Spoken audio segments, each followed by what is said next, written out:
Easily the best two That Girl Lele episodes I've ever seen so far this season. And before I get into tonight's review, first off, I want to thank the myth, the legend, the one and only Ron Hart for the follow on Twitter. That really means a lot. I didn't see that coming. I waited a long time since the days of my old Mark Oliveira's 215 account for that to happen. But anyway, let's get into it. Okay, the first episode, which was the crossover with Young Dylan.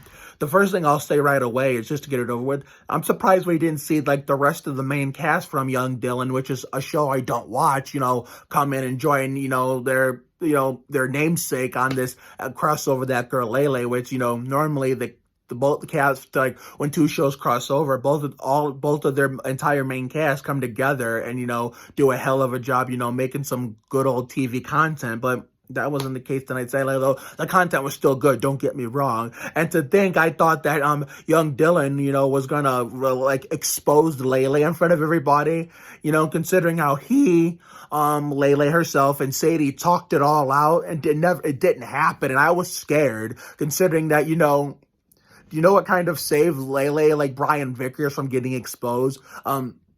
Young Dylan was mistaken and thought she had a different secret, but then when Lele told him the truth, he promised not to tell everybody during the rap battle. And even though the rap battle was competitive in the beginning, it turned into a friendly competition at the end between the three allies. So therefore, there was no knockouts at the end, nothing. And that Billy Van Zant guy who played that Joe, Tommy was that's the actor's name, as we all know. Bryce was about to go ham on him, but even if he had to give up his expensive ass shoes, he was able to get Marky's blue stuffed animal back. So good first episode of Lele Dylan crossover. Now the second episode with Maggie the Clown. First off, add a girl to Natalie Lander for doing a hell of a job playing a character based off a real clown named Maggie. And, considering that, I thought, Maggie was going to label Lele and Sadie as busts.